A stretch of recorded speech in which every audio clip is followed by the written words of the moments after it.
ఈరోజు ఇక్కడ ఉన్న మిమ్మల్ని అడుగుతున్నాను, ఏంటది దేవుని చిత్తము కానిది అని తెలిసి దానిని మీ జీవితంలో మీరు ఆశిస్తున్నది? ఏంటది దేవునికి విరోధమైనది, దేవునికి అసహ్యమైందని తెలిసి దానిపైనే మీ దృష్టి పెడుతున్నది? ఈరోజు ప్రభు సన్నిధిలో మిమ్మల్ని వేడుకుంటానండి. నూతులో పడిన వాడు బయటికి రావాలని ఆశపడుతున్నాయి కానీ బయటికి రాలేడు. కనీసం ఆశపడితే కేక వేస్తాడు.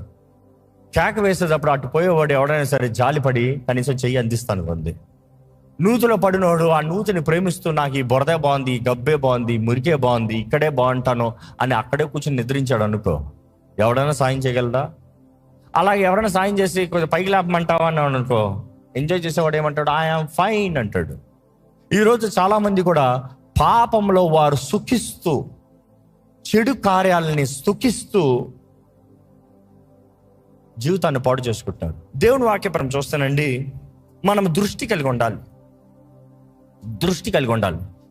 మొదటి యోహాను 2:15 నుండి చదివితే, ఈ లోకమునైనను లోకములో ఉన్నవాటినైనను ప్రేమింపకుడి. ఎవడైనను లోకమును ప్రేమించిన ఎడల తండ్రి ప్రేమ వానిలో ఉండదు.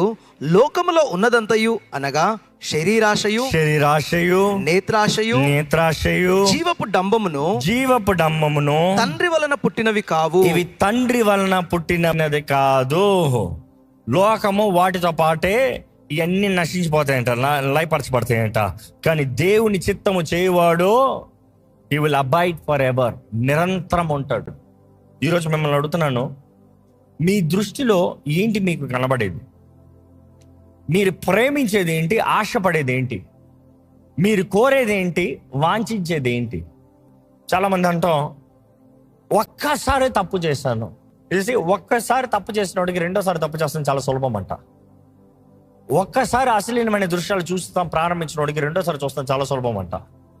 ఒక్కసారి ఒక వివాహ సంబంధాన్ని విడిచి అక్రమ సంబంధం పెట్టుకునే వాడికి రెండోసారి చేస్తాడనే దాంట్లో ఈజీ ఛాన్సెస్ అంట. ఒక్కసారి దొంగతనం చేసినోడు రెండోసారి దొంగతనం చేస్తాం సులభం అంట. ఒక్కసారి చంపినోడికి రెండోసారి చంపుతాం సులభం అంట. Always the first time is the fear, scare, భయం. కానీ ఈరోజు మనం జ్ఞాపకం చేసుకోవాలి, నీ బ్యారియర్ కరెక్ట్గా ఉన్నంత వరకు, నీ లిమిటేషన్ జాగ్రత్తగా ఉన్నంత వరకు it is not easy that devil can touch you.